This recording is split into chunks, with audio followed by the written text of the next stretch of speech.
Welcome to PTSD911 Presents. My name is Conrad Weaver. I'm your host for the program tonight. I'm also the producer and director of PTSD911, the documentary film that's currently in production. I'll tell you a little bit more about that in just a minute. But first, I want to say that tonight we have very special guests, Jeff and Shawn Thomas from First Responder Conferences. I'll introduce them in just a minute. And I want to say thank you for joining us. Thank you for being here. This program tonight is pre-recorded. My schedule for the film is getting quite busy, and doing the live events has become more and more challenging to fit into my schedule. So whenever I have an opportunity to record an interview with a guest, we do that. And so going forward, many of these will be pre-recorded. But we also still encourage you to participate in the chat. If you are watching this on YouTube, please sign in and let us know where you're watching from, whether it's, and also if you are in the first responder community, if you're in law enforcement, or if you're a dispatcher, or if you are in the fire and EMS services, let us know what agency type you are with. We would greatly appreciate that. And so just leave that in the comments. If you have any comments or questions, put them in the comments, and we'll get to those at a later date, perhaps, if I'm not able to partake of the live conversation.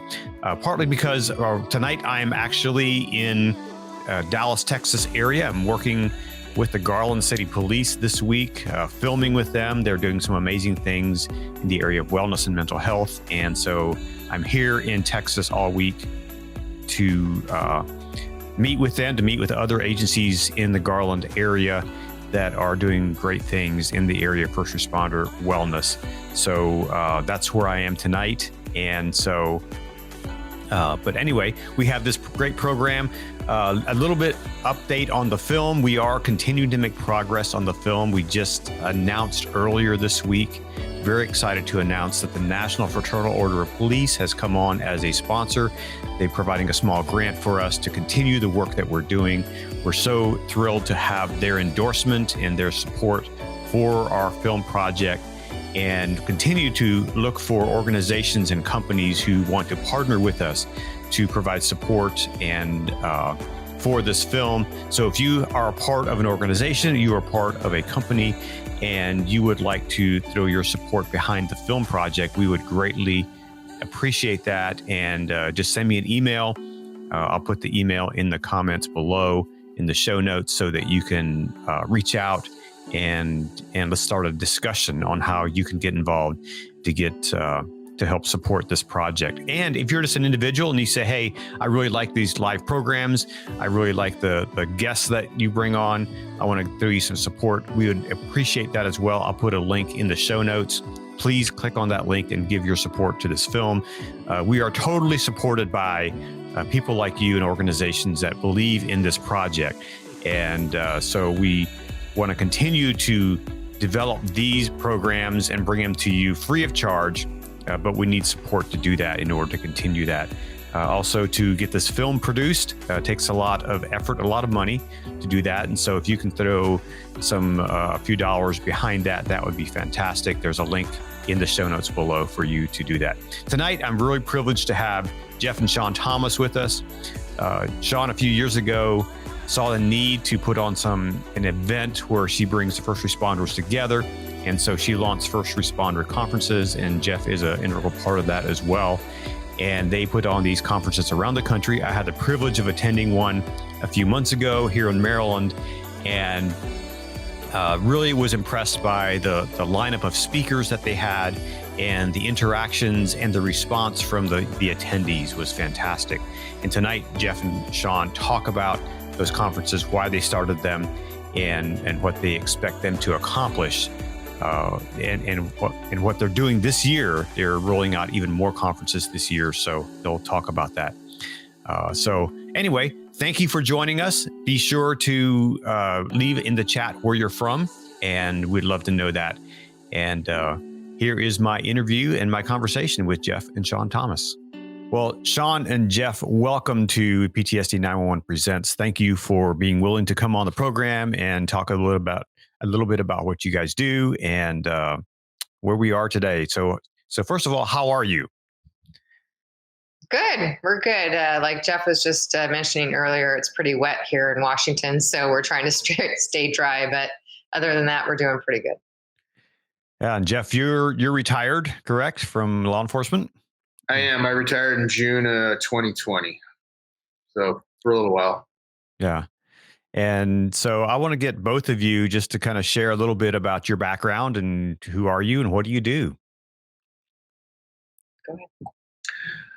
Well, I was born, raised, and stranded here in the Pacific Northwest. Pretty much grew up right where I worked. I started in 1987-ish and did 32 years with a sheriff's office, large sheriff's office.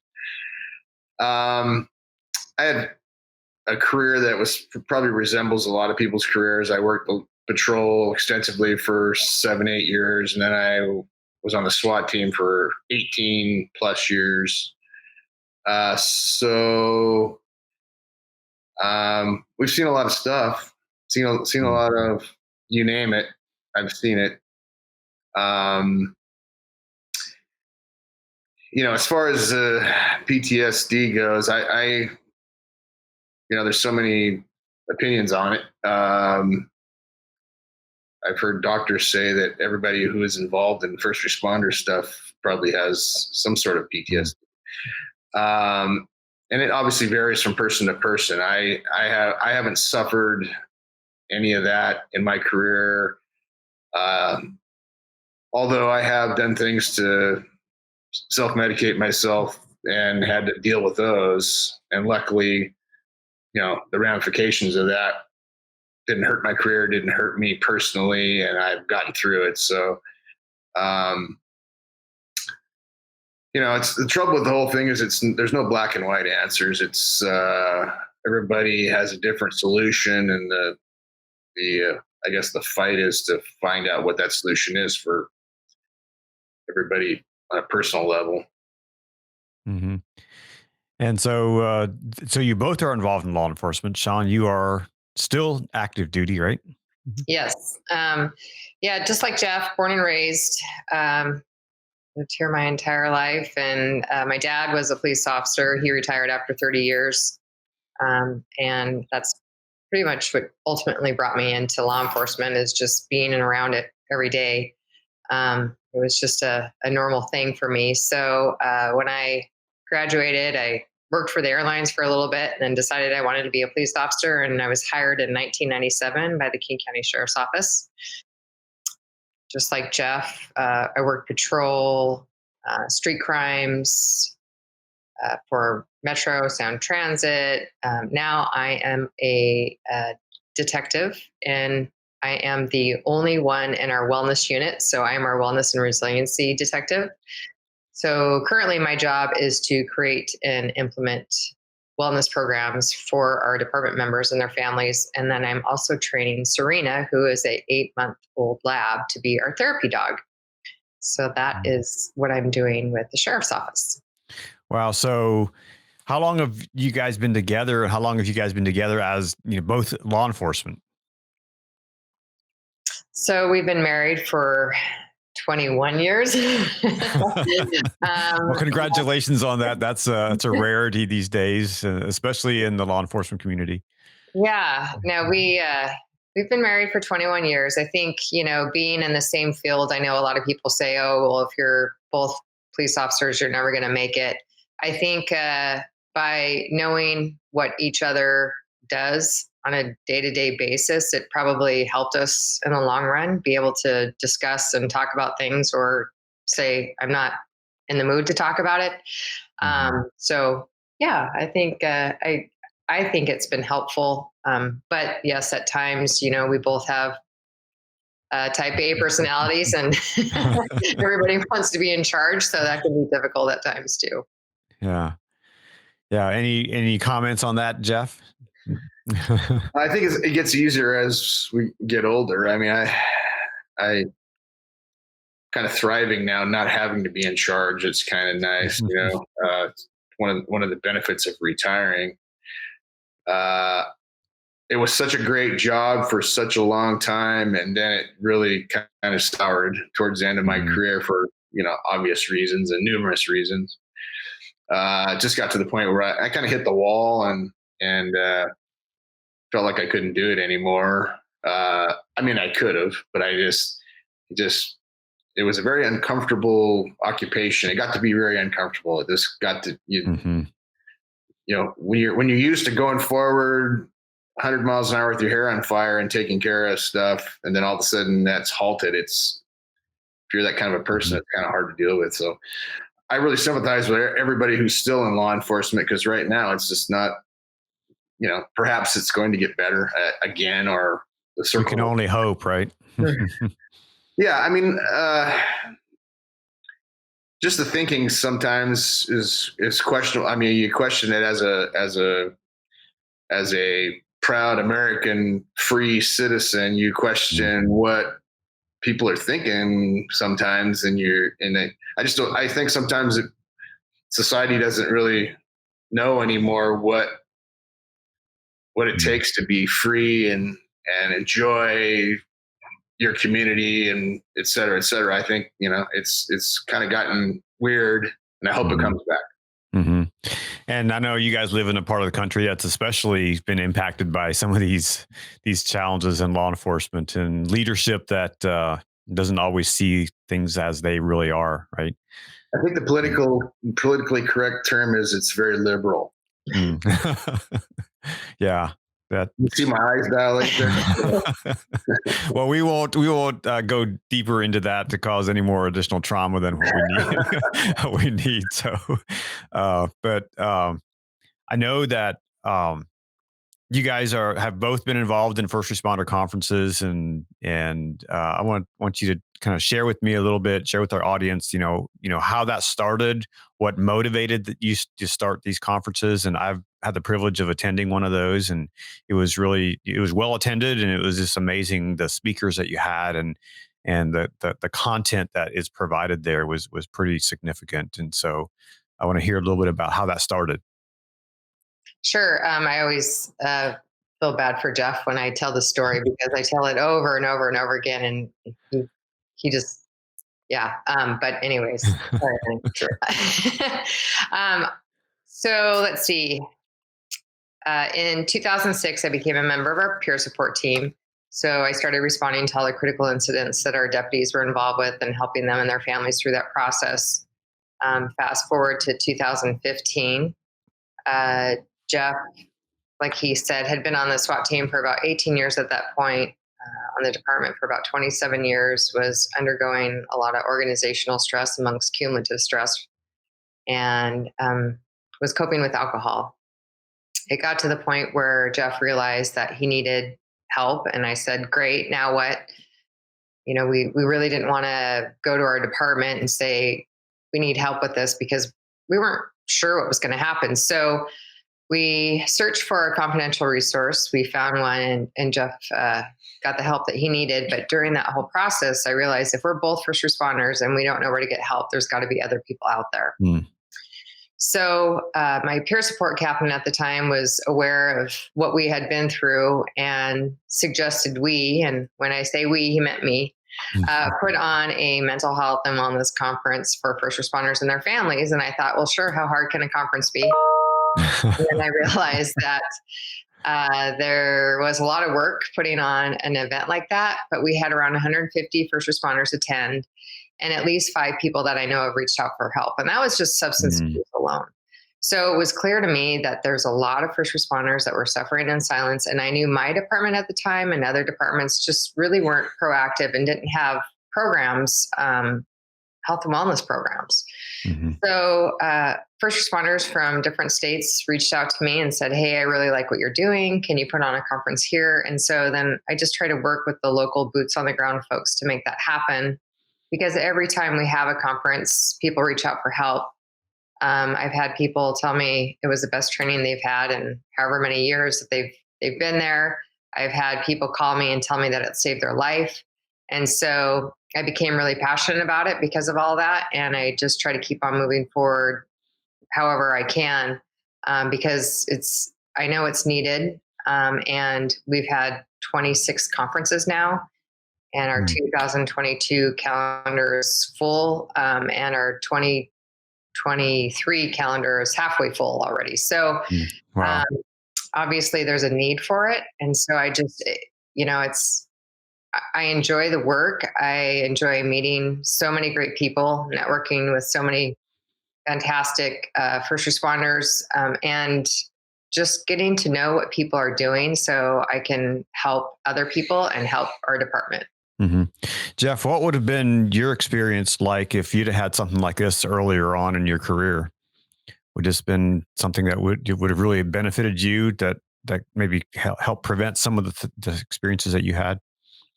Well, certainly. I guess I was lucky enough to have my career go from, it's the mentality has changed 100%. I started in the era, where we were all tough and you didn't say anything and you just waddled through it and went to the bar with the rest of your buddies and did that kind of thing. And obviously it's come full circle. We things started about the time I started in law enforcement, where people were starting to realize, that there's an issue here and there. And then as time has gone on, and I think as life has evolved, it's got probably worse on first responders because there's just so much stuff going on out there. So it certainly would have helped to have somebody tell me, these are the things to watch out for.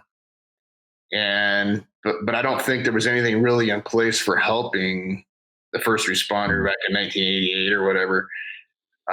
Those things have developed over this short period of time, which is great. We have vetted resources for first responders, places that we know where they accept and, I don't know if you want to say cater to, but they understand what first responders go through if they're having issues and how to give them some solutions to solve them. Mm-hmm. What's been my issues if I got into it a bit, deeply, which I'm not going to, but I grew up in the drinking culture.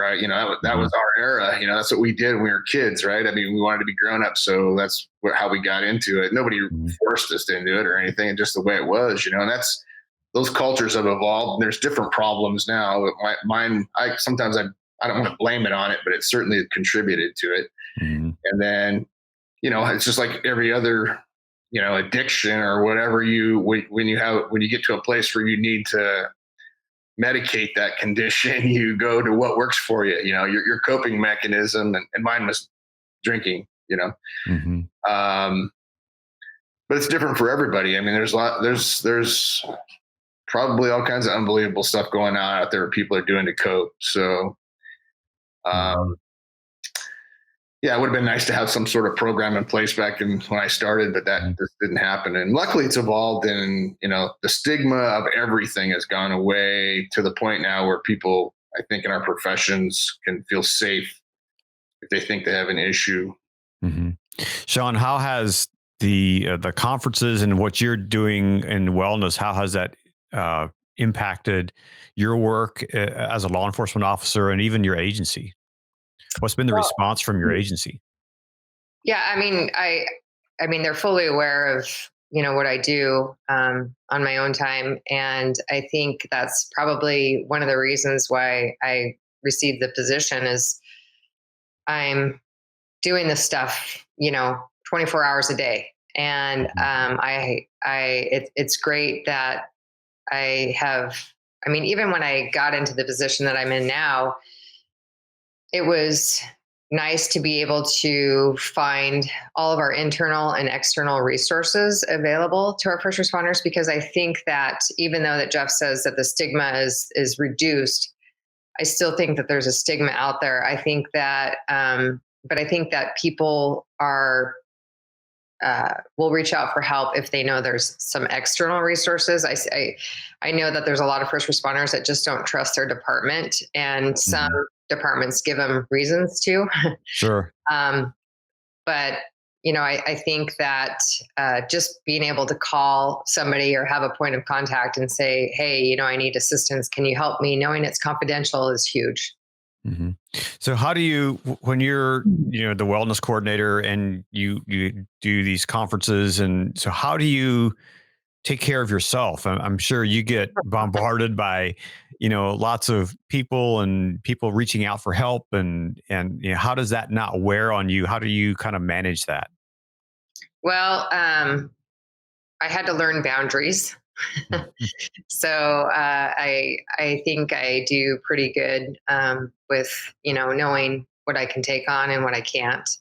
I'm always there for people, but I mean, I realize that not everything is an emergency all the time now. Where I was just like, oh God, I have to get to this right away, and I like somebody contacted me the other day and I said, is this an emergency? Can, wait for, depending on what the situation is. But so, I've learned to do that over time.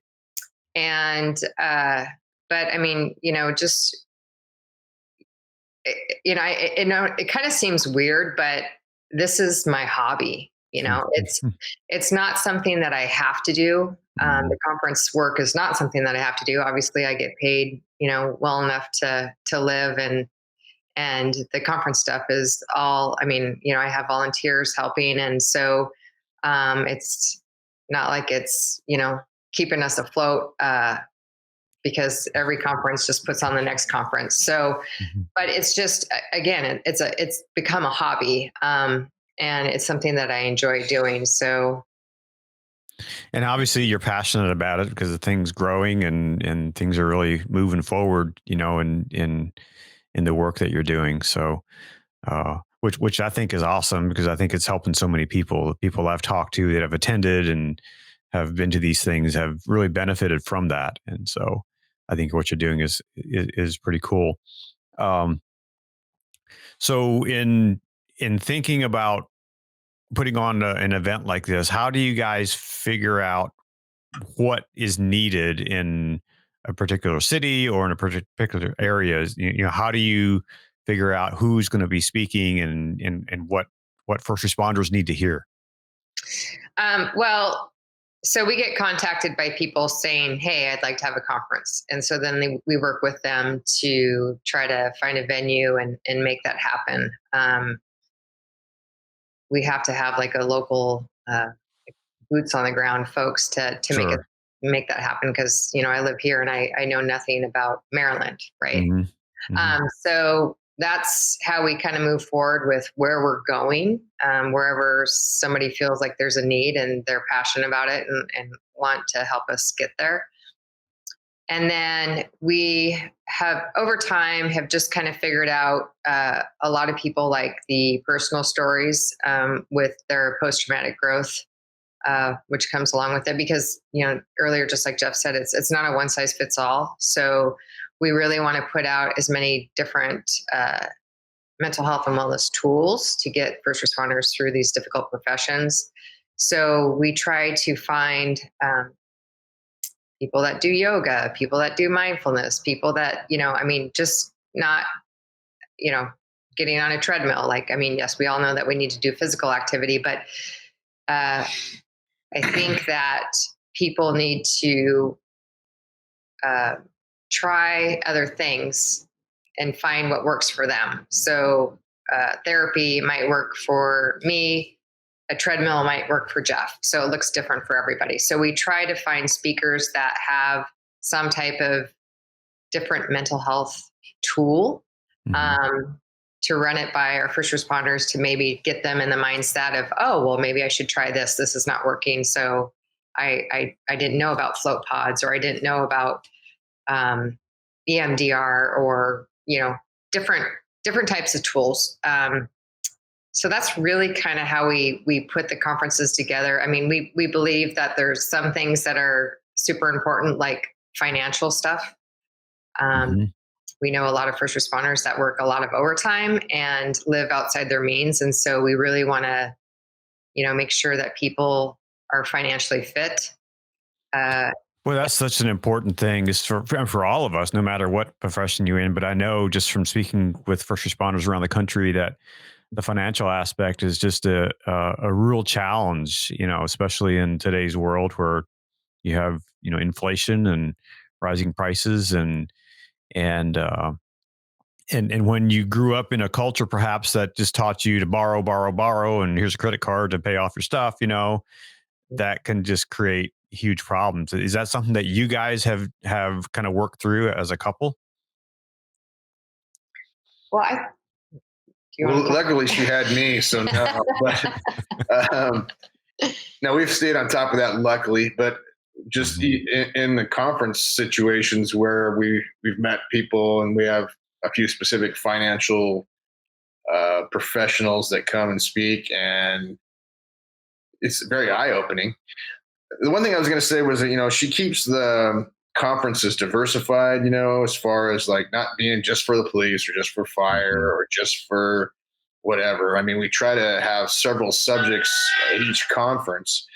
And the good thing about that is that some people, like, let's say finances, are going to say, this is so stupid and simple. What? I don't understand why they're putting this in there. But hopefully somewhere in the conference, they're going to get something that they can use. Because you hear that all the time. You're like, oh, this is grade school math stuff. Yeah, sure it is. But 92% of the people that are here are looking at it going, oh my God, I don't have any money for an emergency. So it's a good example.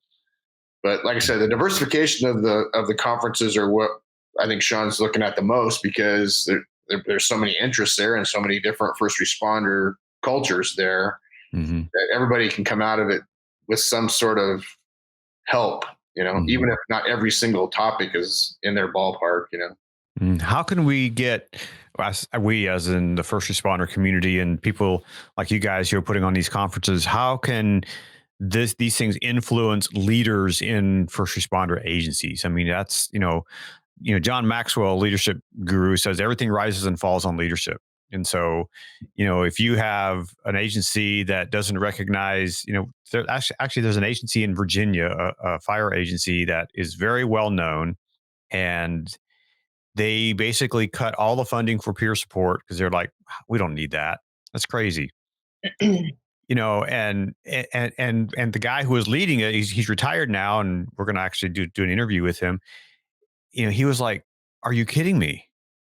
Look at what's happening in our culture. Look at the number of suicides, the number of people with substance abuse issues, and we don't need this." That's just a crazy. How can we influence those leaders in first responder communities to make these things a priority? Well, I mean, I think that they need to attend a conference. Of course. I mean, and it's one of the things that we find, and I understand the higher in the chain, the more work you have to do and meetings and things like that. But we really encourage the leadership to attend these conferences, because they really need to hear from the boots on the ground folks of what's going on. And I know my department's starting to do listening sessions. And so I think it's good if, we really have to be able to have them open-minded and listen to what their people are wanting and needing. Because it's, I think that they're so busy doing their own thing that they're not realizing how it's affecting everybody on the ground there. So I don't.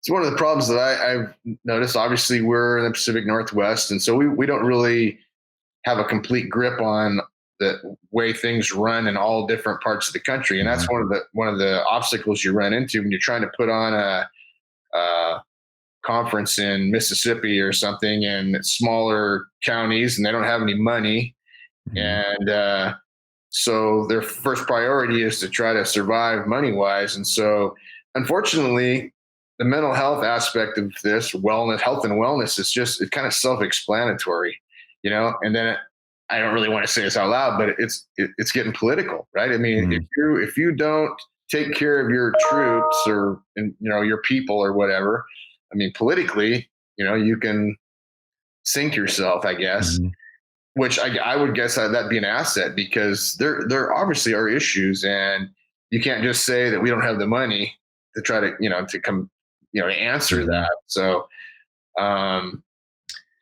and like I said, each department is different and every city is different in how they're managed. And, some police chiefs are they're at the will of the mayor or the mayor's folks, and so their hands are. Or unions or labor guilds or whatever. If some Mhm. places don't have that, they're in right to work places or whatever, and they just don't have the strength of the group, I guess, or whatever, Mhm. because the people are first and foremost need to keep their job to Mhm. survive, and so they're not going to push the issue, even if they have a problem, which that is a problem, right? So I mean, if they're suffering and they can't get help, that's the problem. So I guess that's what we're trying to, you know, awaken the world on that whole thing, Mhm. which is kind of happening. I mean, I honestly think that it's as a politician, as a police, even if you're a police politician or a fire commander or whatever, you can't afford not to have something in place for your personnel. Mhm. Um, at the very bottom line, they've shown it's cost effective. Sure. You want to keep people healthy. You're going to save money. That's just the way it is. So I mean, Yeah. And unfortunately there's people that are maybe outside an agency who are controlling the purse strings that don't always understand that. If you spend the money up front on wellness and taking care of that and to mitigate those things, you're going to save money on the back end and having to, either hire new people or send people off to, you're going to have workman's comp claims and all these other things that can happen. And sometimes civilians who are holding the purse strings don't understand that. sure, and that's a secondary thing, right? I mean, the first and foremost is people to stay healthy. I mean, but uh, it's obviously, and as like I said, it varies from place to place, and it's hard to keep tabs on all that. And sometimes you say, how can you not want to do something to assist your personnel, and you just don't understand because coming from the Pacific Northwest, the people here, the leaders here, they have some issues, but Mhm. one of them is not taking care of their personnel. So certainly money's an issue everywhere, but Mhm. we have it pretty good here in the Pacific Northwest because I think the leaders recognize that we're it's a large place with a lot of people crammed into one place, and there's a lot of stuff happening, and there's a lot of traumatic events, and first responders are in the middle of it every day, and it's just going to be natural humanness to for some people not to be able to get through them. So Mhm. Yeah. So what's this year look like as far as conferences and where are you going and who are some of the speakers that you have coming that you really are excited about? Well, we have 8 conferences this year. Our first one is next week in Jacksonville, Florida. And then we are going to Spokane, Washington, San Luis Obispo, California, Twin Falls, Idaho, Boston, Massachusetts, Anchorage, Alaska, Cobb County, Georgia, and Phoenix, Arizona. So that's what this year. Wow, a big spread of places from Yeah. Alaska to Georgia. It's Yeah. Yeah. So that's what we're looking at. And quite honestly, one of the ways that we keep the conference costs low is that we try to use local speakers because it is really expensive to put on a conference. Mhm. And the other reason why we try to use local speakers is because there's some connection. When we leave, that connection is still there, Mhm. and those speakers that are local have a lot of resources. I mean, if they're engulfed in mental health and wellness, I mean, they know what the resources are and how to get people help. And so it really, when we have people, that are speaking that are in that city, I think it helps in the long run. You can also understand better the culture of that community, right? Yeah, absolutely, because they can talk about, you know, what their deferred comp is or what their, I mean, they have an idea of what's going on in that state and in that area. So um, I think it definitely helps. And again, the connection, because Mhm. they're like, oh, well, this guy's right down the road. So um, yeah. Yeah, very cool. So big question for you, Shawn. When are you going to hang up the towel? Yeah. I don't want to put you on the spot, but No, I mean, we've discussed that. We have two boys. One's a junior in high school and one's a senior in high school. So until the last one graduates, I'll be working, not going anywhere. So Mhm. trying to make sure to take care of them. And then after, after they graduate, then I'll reassess. Yeah, yeah. Well, it's always a challenge, especially when you're raising kids, and then you have. I mean, we're in the place now where our kids are gone and they're adults, and our daughter just turned 26, so she's not on our insurance anymore. And that was a kind of a traumatic thing for her. But our son still is, and so we're kind of thinking through that. And my Mhm. wife needs to stay employed until because she holds the insurance, and so we kind of understand that. Yeah. Uh, and but so yeah, there's challenges of, and I'm sure in law enforcement, as a law enforcement couple, how is that raising kids? In today's world as police officers. Well, I always joke around that we've probably ruined them, but they are fully aware of what goes uh, on a day to day basis in the real world. So I think that's good. But I don't know. I don't. What do you? We used to joke about that, dinners when these guys are like 8 and 9, and they kind of have had the adult mentality when they're young because they almost were forced to, unfortunately. But some of our conversations were pretty crazy. I mean, if we probably could have made a sitcom out of it. But, our kids are great. They're trying to say this in a succinct manner. They're very responsible. They're very courteous. They're I guess we tried to raise them like our parents raised us, which is always my question here. There must have been a couple of years or a couple of generations there that weren't parented, because there's some exceptions to that nowadays.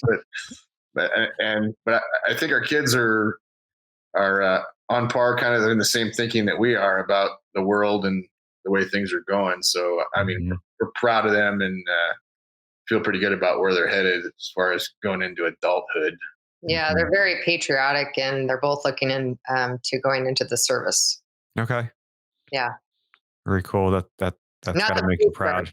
not the police. Okay, for sure. Are they like, no, we don't want to have anything to do with that? Pretty much, yeah. Yeah, They, I mean, it's sad, right? Because it's a honorable position to sure, have, absolutely. and it's needed. And unfortunately, I just can't recommend them going into this line of work right now. And it's kind of sad to say that, because I know my dad kind of felt the same way, but now I feel like it's even worse. I wish I could recommend it. I just at this point can't. Is there a challenge just in your area there of recruiting? Is there a recruiting challenge? Absolutely. Yep. Big time. Yep. They just started, they finally realized that they had to give bonuses to get people to apply, which is sad. And then the people that do apply, I mean, out of five people, maybe one Hmm. moves forward. It's just my office. I sit across a guy that does backgrounds, and it's just, I mean, it's crazy. Like Hmm. trying to get anybody good anymore. And then things have changed. Like from like when I got hired, you couldn't do any drugs. You couldn't do, now the things that they are lax on, it's just like, wow. But yeah. Well, with like things like weed being legalized, I know in Washington it's been legal for a number of years, right? Yeah, I don't know. We don't know. They don't tell us any specifics. That's one of the reasons why I gave it up, because it just became so, in this area, the answer to everything is to, decriminalize it. So Mhm. we don't know on a local level about. I don't. And I'm fairly intelligent. I could never figure out. I mean, what is the rules now? I mean, you can go buy it and have it, but you can't sell it. You can't transport it. You can't use it anywhere else. And it's just like, and then they say, well, federally, it's still illegal, So I don't know what that means to a local police officer. So it's very, very frustrating. And it seems like, unfortunately, in our area, we run into several examples of that all the time where, they just make it so ambiguous for anybody who's in law enforcement.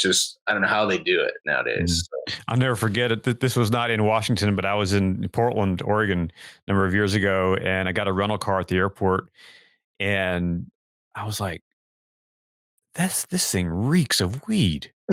Yeah. And so I took it, and the next day I was driving. I was like, I can't. I'm getting sick. I was physically getting sick. There was so strong of a smell. And this, I think, before Oregon had legalized it. So obviously somebody came and was, hanging out. And so I took it back to the airport and said, look, you guys need to give me another car because this thing reeks of weed. And he stuck his head in the car and he was like, oh man, yeah, that's really strong. And so I didn't open anything. Maybe there was some in there that was still left over, but obviously somebody had, pretty big quantities of weed in the car before I had it. So a little bit of a transport car probably or something. Yeah, maybe. So kind of wrapping up here, what do you guys look for in the future? What's your trajectory for the conferences, for yourselves, and the big question is, where's law enforcement going? Yeah, well, I'm looking forward to retiring someday. I think that as far as the conferences go, again, it's a hobby, it's a passion. I think I will do them as long as people are attending and want to be a part of it. Yeah. I enjoy retirement. We're probably going to move to a different part of our state because this place is feeling kind of weird. So that's probably in the future. As far as law enforcement goes, I don't know. It's like I said, if I was going to do it all over again, knowing what I know now, I don't know if I would do it. It's been a very, very lucrative, at times very fulfilling job, but my last couple of years, it was not, I just felt like they were looking for somebody to indict, and they did. And, luckily it wasn't me, but it could have been at any moment. That's the problem that the police officers face is they, what one bad decision or one decision that's questioned, even if it's not bad, you're looking at, our identification is gone now. I mean, you don't know what to do next. And it's very, very frustrating. I'm sure it's horrible I mean, I can't imagine the stress of doing your job and having that over, just everybody scrutinizing everything you do. I mean, as a filmmaker, if I'd have someone, looking over everything I did and, potentially suing me for every little mistake I've made, that would be terribly stressful. I wouldn't do this job. Yeah, it's I don't know how people are doing it, but they are, luckily for the regular citizenry, because that's, you depend on for safety. I mean, it's just that's the thing that kills me is I just think we've forgotten what our system's all about. And what we need to do is create, responsible citizens again. That's the basis of everything, and that's the basis of the problem now is that people just think they can do whatever they want to do. And I understand, it's America, it's free. That's what we're about. But, freedom's not free, and you have to be a responsible citizen first. And, there's lines in the sand, regardless if people think they're not. But if you're not going to allow your police departments and your law enforcement people to go out there and police that, then you're just, it's chaotic, Sure. It's going to be anarchy. I mean, really. I mean, you're seeing that, with all these mobs of people breaking into stores and stuff down, I don't know if it happened up in your area, but and I mean, it's just crazy. No, that thing's got to be stopped, and there's got to be some deterrence for that kind of stuff, or else why wouldn't you? Human beings aren't wired to do the right thing all the time. They're just not, and it seems like the politicians nowadays think, well, we're going to make everything lawful and you can do whatever you want to do because they're going to make the right decisions. Well, it's just not part of the way humans are not wired that way. Right. I mean, like I said, sometimes presence is all it takes to get people to do the right thing. And you eliminate all the police, you're not going to have any presence. And it's just, I get wound up about it. and I try not to, but it's hard to stand and look at it, and watch. I got buddies I talk to every day that are still out there working, and they just shake their head and, like, and it's just a horrible position to be in, to want to be able to do something to help the community, service, blah, blah, blah, all the things that we stand for, but then have to say, yeah, maybe it's better that I don't enter into this situation because I might get fired or I might get arrested, or, and it's a horrible place to put law enforcement people into.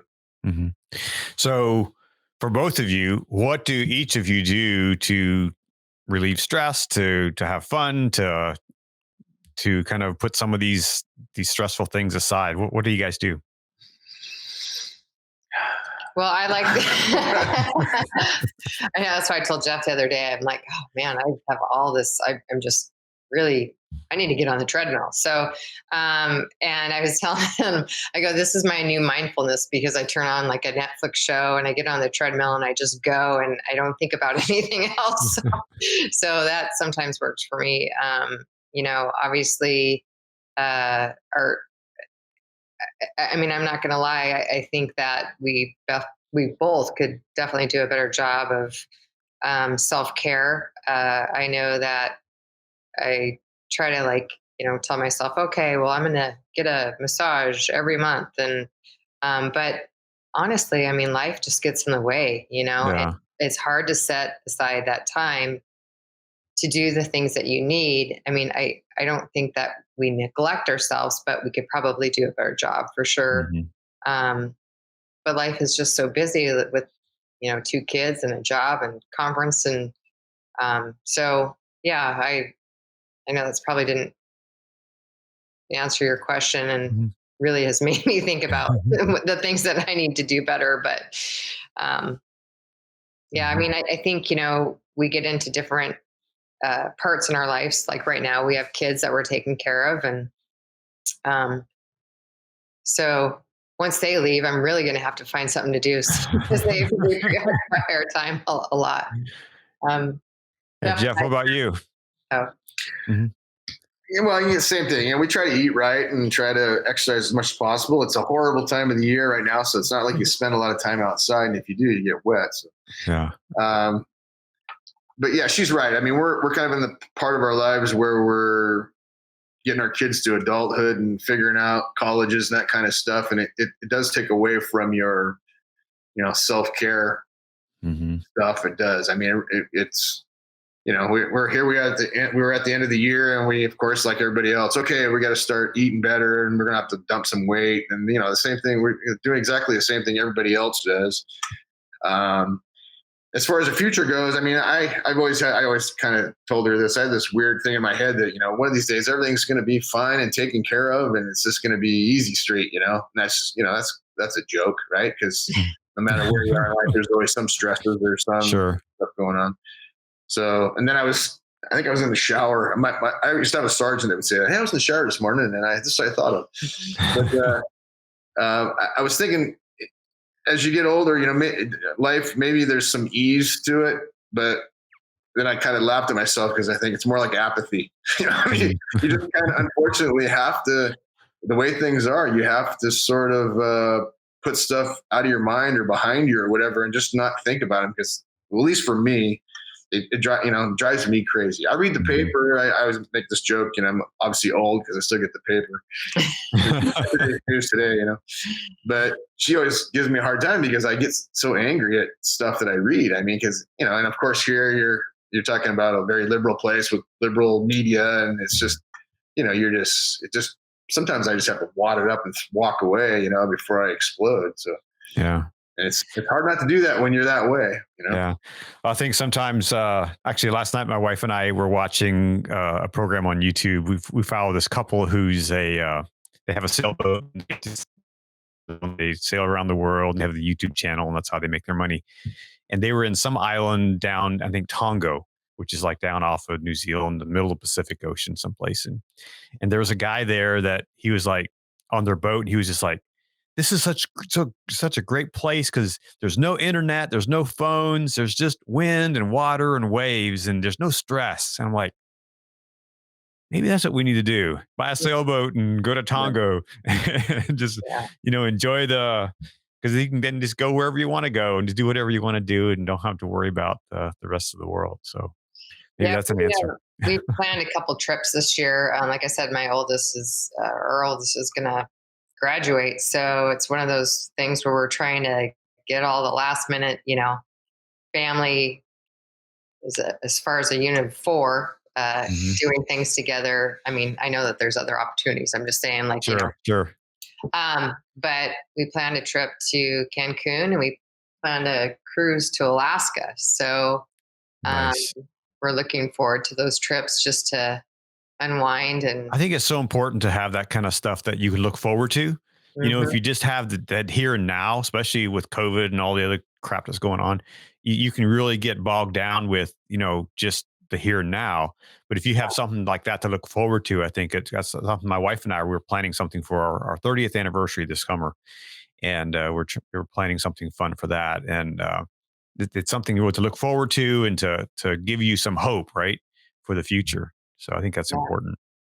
Yeah. Jeff lost his dad last year and I lost my mom last year. So Mm. it really made us start thinking about, okay, well, we need to enjoy now, Yeah. Yeah. because you never know. That's so important. Yeah. Yeah. So, well, both of you, thank you for being on the program and for sharing a little bit. And thank you for your work with first responder conferences. And I look forward to attending another one sometime as soon as I can. And as I travel around the country, and we'll certainly continue to spread the word about what you guys are doing and making a difference. And so I want to say, as a civilian, thank you for your service and for your work in your community and keeping it safe and healthy. And thank you for taking care of others as well. Yeah, thank you for what you're doing because it's super important, and I'm glad that you're actually doing it. Someone needs to, right? Yeah, yeah. Yeah, And thank you. if not me, who else? So, well, thank you so much. And with that, we'll sign off, and we'll catch you again next time. So, All right, thank you. Thank you. yeah. Jeff and Shawn, thank you for joining me tonight and being a part of this program. And you, as our listeners and our viewers, thank you for joining us. We really appreciate your support and you being involved with our programs here on PTSD 911 Presents. Whether you're watching on YouTube or on the podcast, please subscribe. That way you don't miss an episode. And we have many more coming up in the near future. So watch your emails for upcoming events and upcoming podcasts and shows here on YouTube and on Apple Podcasts or wherever you get your podcasts. We really appreciate it. So please subscribe so you don't miss an episode. In the meantime, be well, take care of yourself, and take care of others around you. My name is Conrad Weaver. It's been a pleasure being here. Thank you. Have a great evening.